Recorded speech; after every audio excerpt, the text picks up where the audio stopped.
आपके साथ अंकिता पाल। ब्रीडिंग की शुरुआत करते हैं। बीजेपी ने लोकसभा चुनाव में अपने 3 नेताओं की बड़ी जिम्मेदारी दी है। आपको बताते चले कि बीजेपी के राष्ट्रीय अध्यक्ष जेपी नड्डा ने यूपी से राज्यसभा सदस्य और बीजेपी के राष्ट्रीय महासचिव अरुण सिंह को आंध्र प्रदेश में होने वाले लोकसभा चुनाव के लिए प्रभारी और प्रदेश सरकार के पूर्व मंत्री और मौजूदा विधायक सिद्धार्थनाथ सिंह को सह प्रभारी बनाया है। वहीं बुलंदशहर निवासी राज्यसभा सदस्य सुरेंद्र सिंह नागर को आपको बता दें कि हरियाणा में सह प्रभारी की जिम्मेदारी दी गई है।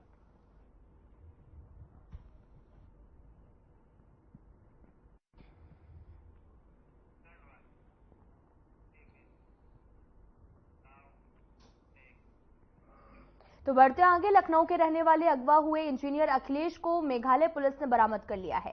अखिलेश के लापता होने के बाद में अखिलेश की पत्नी ने सीएम योगी से आपको बताते चले कि अखिलेश को ढूंढ निकालने की भी गुहार लगाई थी, जिसके बाद में सीएम योगी ने अपने समकक्ष मेघालय के सीएम सी सगमा को फोन किया और सी सगमा ने जल्द ही अखिलेश को ढूंढ निकालने का आश्वासन दिया था।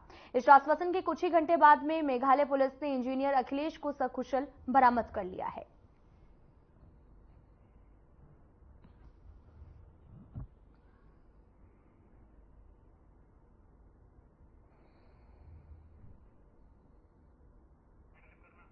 आपको बताते चले कि सीएम योगी ने इस मामले पर संज्ञान लिया था, जिसके बाद में मेघालय सीएम से सीएम योगी आदित्यनाथ ने बातचीत की थी और जिसके बाद में आपको बताते चले कि मैकेनिक के अपहरण मामले पर तुरंत एक्शन लिया गया और कुछ ही घंटों के बाद में अखिलेश को सकुशल बरामद जो है वो भी कर लिया गया है। मेघालय सीएम से बातचीत करने के बाद में ये जो पूरा मामला है वो शॉर्ट हुआ है। साथ ही आपको बताते चले कि अखिलेश की वाइफ सीएम योगी आदित्यनाथ से मिलने पहुंची थी और उनसे अपील की थी कि मेघालय में मेरे जो पति हैं उनको अगवा कर लिया गया है, जिसके बाद में मैकेनिक के अपहरण मामले पर एक्शन हुआ और सीएम योगी आदित्यनाथ ने मेघालय के सीएम से बातचीत की है और जिसके बाद में सकुशल अखिलेश को बरामद कर लिया गया है।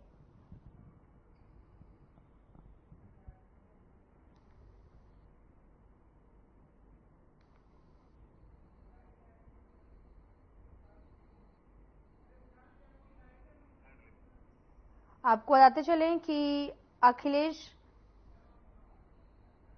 को सीएम योगी आदित्यनाथ ने बातचीत की, जिसके बाद में सकुशल बरामद कर लिया गया है।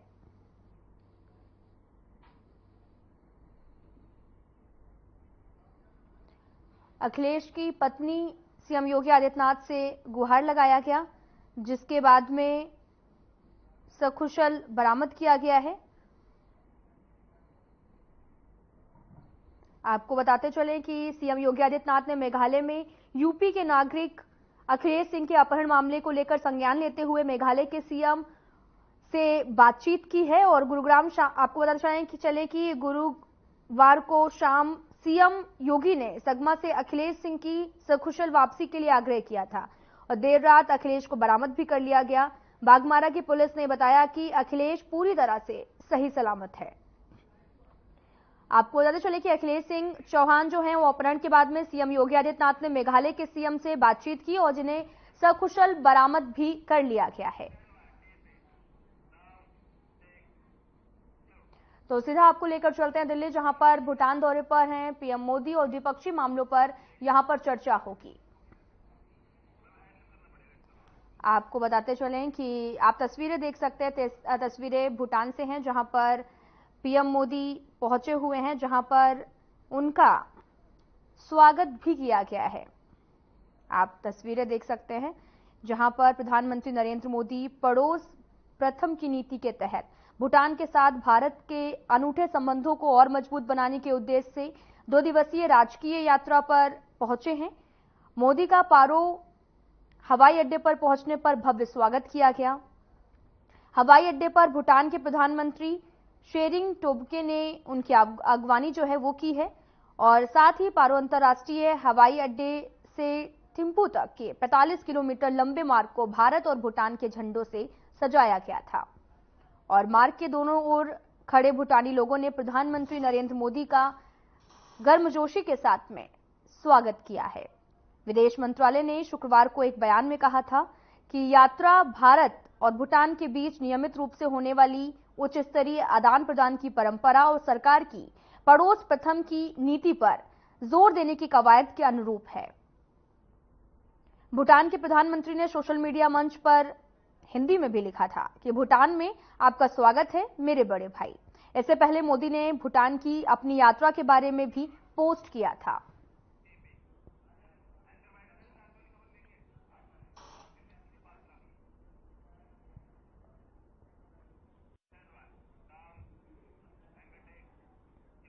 बीजेपी नेता संबित पात्रा ने प्रेस कॉन्फ्रेंस की है, क्या कुछ कह रहे हैं आपको सुनवाते हैं। नमस्कार।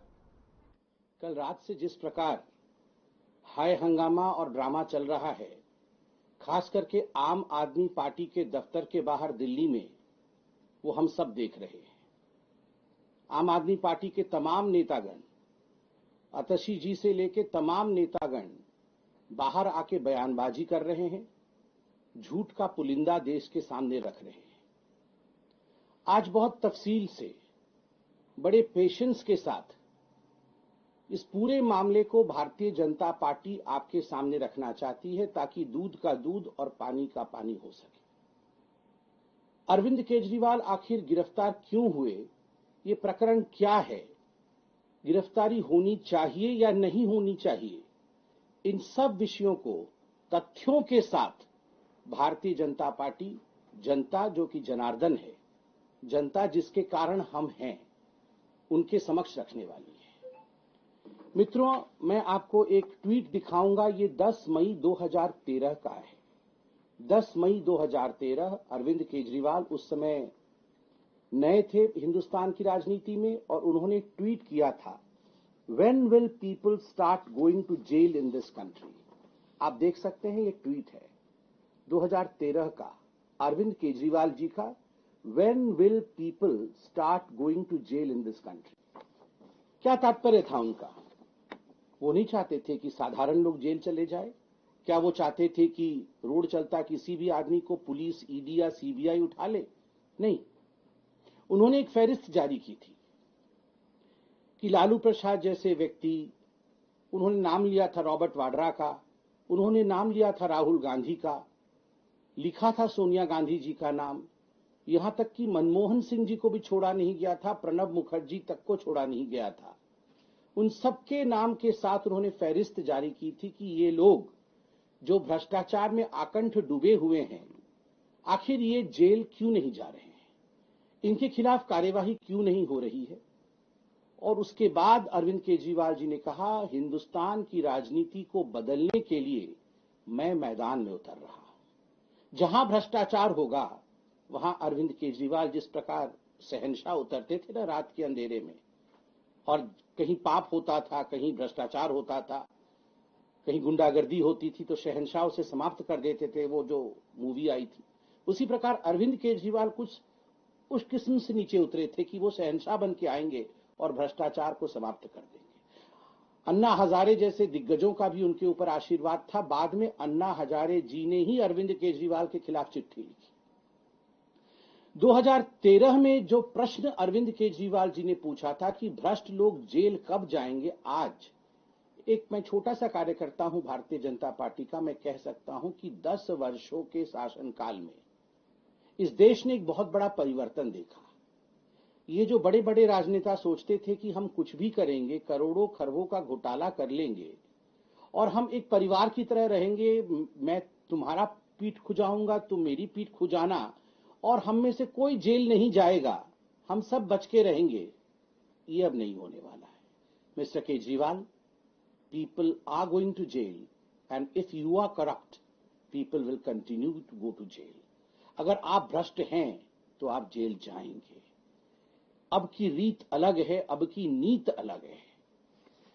आखिरकार अरविंद केजरीवाल जेल क्यों गए, उन्हें गिरफ्तारी उनकी क्यों हुई, क्यों गिरफ्तार करना पड़ा?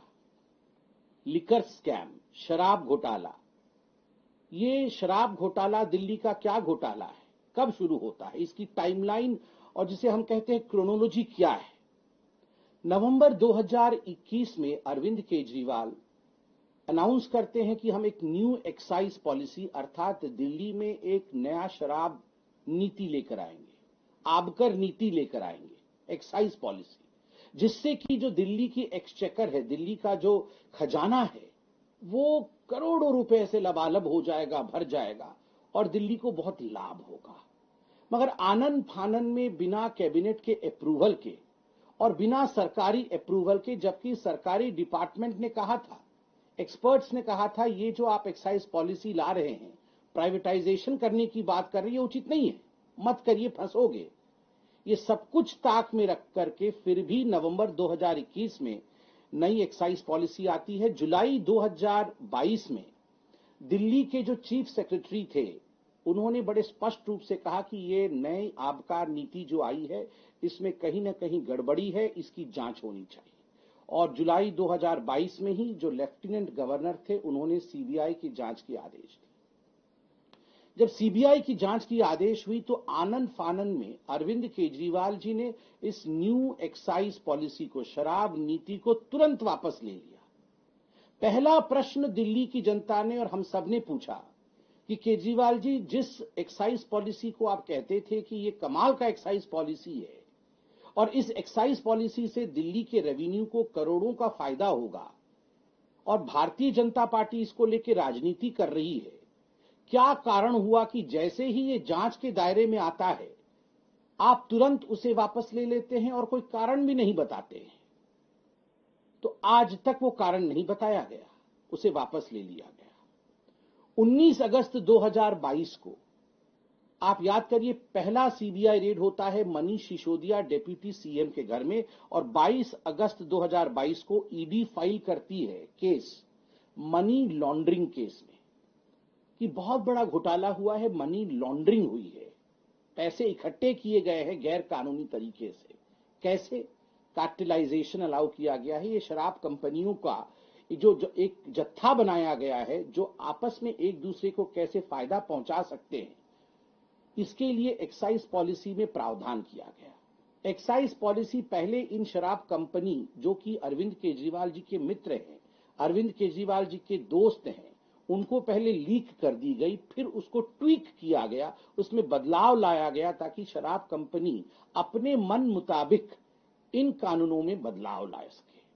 जो ब्लैकलिस्टेड कंपनी होती है, उनके लिए कानून में प्रावधान है कि वो इस टेंडरिंग प्रोसेस में अप्लाई नहीं कर सकते हैं। मगर बड़ा दुखद और आश्चर्यजनक विषय है कि न केवल उन्होंने अप्लाई किया, अपितु उन्हें इस पूरे ठेके में शामिल किया गया। केवल इतना ही नहीं, आपको जान के आश्चर्य होगा कि ये हर कोई जानता है, वैसे आश्चर्य आजकल होता नहीं है अरविंद केजरीवाल और भ्रष्टाचार के विषय में सुनने से। जो कमीशन इन शराब ठेकेदारों का बढ़ाया गया, पहले ये 5% पे था, 5% कमीशन ठेकेदारों को दिया जाता था, 12% कमीशन कर दिया गया और इसमें बातें सामने आई कि लगभग 6 से 7% कमीशन बैकडोर एंट्री होकर ये ब्लैक मनी के रूप में आम आदमी पार्टी के जो हमारे कार्यकर्ता हैं, बड़े नेता हैं, उनको दिया गया है। करोड़ों रुपए इस माध्यम से दिए गए हैं। इसके लिए दिनेश अरोड़ा जी इत्यादि आपके सामने जो जिन लोगों ने ये किया है, वो अप्रूवर भी बने हैं और उनकी स्टेटमेंट आज पब्लिक डोमेन में है। मार्च 2023 में अंततोगत्वा मनीष सिसोदिया की गिरफ्तारी होती है ईडी द्वारा। अक्टूबर 2023 में इसी केस में संजय सिंह जी की भी गिरफ्तारी होती है और अक्टूबर 2023 में ही समन भेजा जाता है, पहला समन अरविंद केजरीवाल जी को कि अरविंद केजरीवाल जी, प्रथम दृष्टिया प्राइमा फेसी ये लग रहा है कि मनीष सिसोदिया भी इन्वॉल्व है, संजय सिंह भी इन्वॉल्व है और कहीं ना कहीं जो स्टेटमेंट्स आ रहे हैं, चाहे वो विजय नायर जो कि कम्युनिकेशन हेड हैं आम आदमी पार्टी के, और बाकी जो ठेकेदार जो अप्रूवर बने हैं, उनके स्टेटमेंट से लग रहा है कि आप भी इसमें हिस्सेदार हैं, तो आप आइए और हमारे सामने पेश होइए, आपको ये हम लिबर्टी देते हैं, आप अपने विषय को रखिए। समन नंबर 1 जब अक्टूबर 23 को आया, तब से लेकर अब तक 9 समन आए हैं। आश्चर्य का विषय है, एक भी समन में अरविंद केजरीवाल नहीं जाते हैं। अरविंद केजरीवाल जी की वो सेंस ऑफ एंटाइटलमेंट रहती है और वो बार बार कहते हैं कि ये इलीगल है, ये समन इलीगल है, इस समन के आधार पर मैं प्रस्तुत नहीं होऊंगा। मैं कोई छोटा मोटा व्यक्ति नहीं हूं, मैं मुख्यमंत्री हूं, मैं बहुत बड़ा व्यक्ति हूं, मुझे कैसे समन किया जा सकता है। आज गुरूर टूटा है। इस देश का कानून कहता है चाहे मुख्यमंत्री हो चाहे आम आदमी हो, यदि आपने कानून के मुताबिक काम नहीं किया है, कानून को तोड़ा है और समन किया जाएगा, तो आपको समन का सम्मान करना है, आपको आके प्रस्तुत होना है। अरविंद केजरीवाल नहीं आए। बीच में क्या हुआ आप देखिए। मनीष सिसोदिया और संजय सिंह, इन सारे विषयों को लेकर कई बार, ऐसा कोई कोर्ट हिंदुस्तान में बाकी नहीं है जिन कोर्ट में सुनवाई नहीं हुई इनकी बेल को लेकर और शराब घोटाले के विषय को लेकर। मुझे लगता है हम तो पॉलिटिकल पार्टी के प्रवक्ता हैं, हमारे ऊपर बायसनेस का आरोप लग सकता है कि चलिए आप बीजेपी से प्यार करते हैं, आम आदमी पार्टी आपकी ओपोनेंट है, आप तो बायस्ड बयान देंगे। But the courts are not biased. I have statements of the court in my hand. What does the court say in case of Sisodia's bail? Mr. Sisodia played the most important and vital role in the criminal conspiracy and had been deeply involved in formulation as well as implementation of the said policy to ensure achievement of objectives of the said criminal conspiracy. Court कहती है कि जो सिसोदिया साहब है, एक criminal conspiracy हुआ दिल्ली की जनता को लूटने का, और इस क्रिमिनल कॉन्स्पिरेसी में सिसोदिया साहब संलिप्त है। सिसोदिया साहब को बेल नहीं दिया जा सकता है और क्रिमिनल कॉन्स्पिरेसी में वो अक्यूज्ड है। आप सोचिए, ये दिल्ली की कोर्ट कहती है, ये छोटा विषय नहीं। दिल्ली हाईकोर्ट क्या कहता है? दिल्ली हाईकोर्ट कहता है allegations are very serious in nature. जब बेल को रिजेक्ट किया गया और सारे तथ्यों को देखा गया, तथ्यों के आधार पर सुनवाई हुई, तो दिल्ली हाईकोर्ट ने बड़े स्पष्ट शब्दों में कहा these allegations are very serious in nature. इतने सीरियस एलिगेशंस हैं और आम आदमी पार्टी नाटक नौटंकी करने में लगी है। Should there be an investigation, a fair investigation on allegations that are serious, or should there be high drama, high voltage drama on allegations that are serious? This is for the people of Delhi and this is for the people of the country to decide. Investigation महत्वपूर्ण है या drama महत्वपूर्ण है? जब allegations बहुत serious हैं, ये हिंदुस्तान के लिए सोचने का विषय है। केवल इतना ही नहीं, सर्वोच्च न्यायालय सुप्रीम कोर्ट में जब ये पूरा विषय जाता है, मनीष सिसोदिया जी के बेल का, एक्साइज पॉलिसी के केस में संजीव खन्ना, जस्टिस संजीव खन्ना, उन्होंने बड़े स्पष्ट शब्दों में एक वाक्य कहा जो यहां मैं पढ़ना चाहूंगा और जो मुझे लगता है it was the main reason as to why the whole of country today knows the fact. It was the nail in the coffin.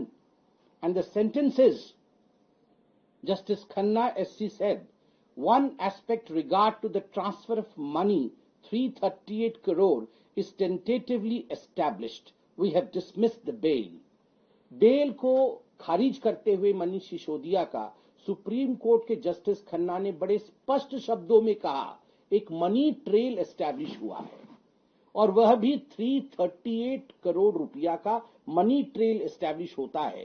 कहीं न कहीं भ्रष्टाचार की बू यह सुप्रीम कोर्ट तक महसूस करती है और तभी मनीष सिसोदिया को बेल नहीं देती है। जिस देश के सर्वोच्च न्यायालय ने मनी ट्रेल के बारे में बात किया, आप बताइए क्या वो व्यक्ति गिरफ्तार होना चाहिए या नहीं? उसका जो किंगपिन है, सरगना है, अरविंद केजरीवाल गिरफ्तार होना चाहिए या केवल वह एक मुख्यमंत्री है, वह एक साधारण आम आदमी नहीं है, इसलिए उसे छोड़ देना चाहिए? इतना ही नहीं, आप सभी जानते हैं कि सीएजी की भी रिपोर्ट आई थी। सीएजी की रिपोर्ट ने दिल्ली एक्साइज पॉलिसी को लेकर बड़ा स्पष्ट मत रखा कि 2002 करोड़ रुपए का नुकसान इस न्यू एक्साइज पॉलिसी के कारण, इस नए आबकार नीति के कारण दिल्ली के खजाने को, दिल्ली के एक्सचेकर को हुआ है। 2002 से 2002 करोड़ से अधिक का नुकसान होता है दिल्ली के खजाने को, इसके लिए रिस्पॉन्सिबल कौन है?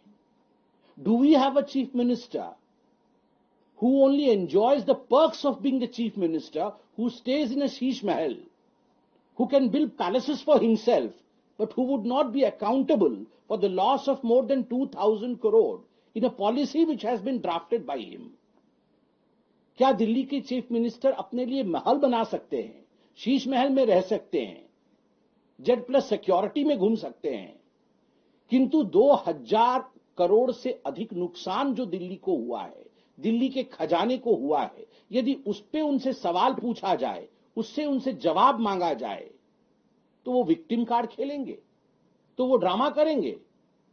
No mister Kejriwal, it is high time that the people in this country who are embroiled in corruption need to be arrested, and you have been arrested.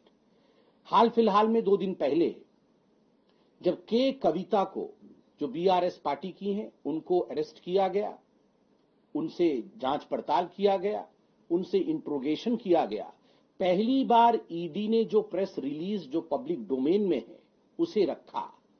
They use the word conspirator for mister Arvind Kejriwal, कि अरविंद केजरीवाल इस पूरे के पूरे excise policy में, शराब घोटाले में एक कॉन्स्पिरेटर है, वो सरगना है, वो षड्यंत्रकारी है.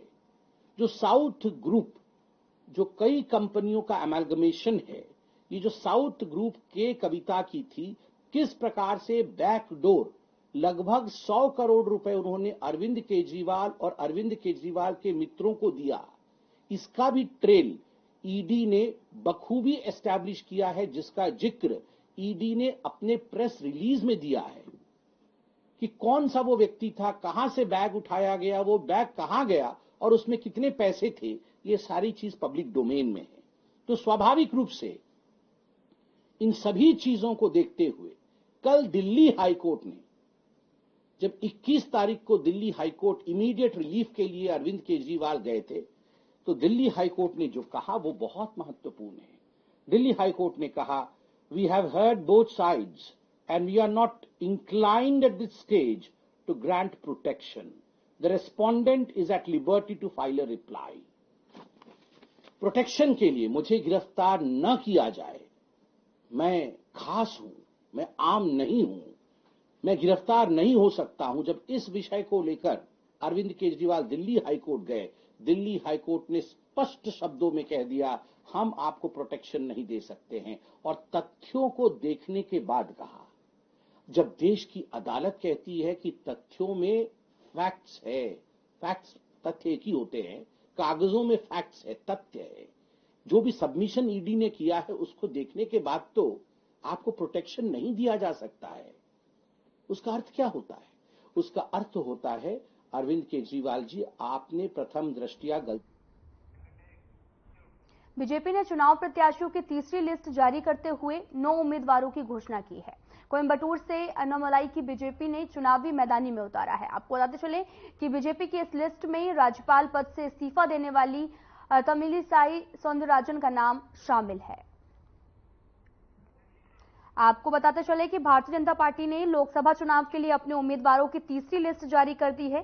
चेन्नई साउथ तेलंगाना की पूर्व राज्यपाल तमिलिसाई सुंदरराजन को उम्मीदवार बनाया गया. वहीं कोयंबटूर से बीजेपी के तमिलनाडु प्रदेश अध्यक्ष अन्नामलाई चुनाव लड़ेंगे और साथ ही बीजेपी ने इस लिस्ट में 9 नामों की जो जगह है वो दी हुई है. जैसा कि आप तस्वीरें भी देख सकते हैं, जहां पर 9 पार्टी ने 9 नाम जो है तमिलनाडु के जारी किए हैं, जिसमें से चेन्नई साउथ से तमिलिसाई सुंदरराजन, चेन्नई सेंट्रल से विनोज पी सेल्वम और वेल्लोर से एसी षणमुगम और साथ ही कृष्णागिरी से सी नरसिम्हन और नीलगिरी से एल मुरुगन शामिल हैं.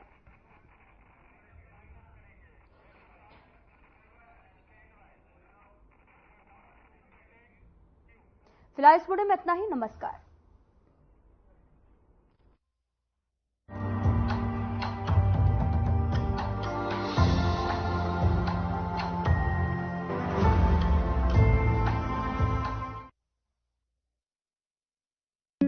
Hey mom, hey, look, I can download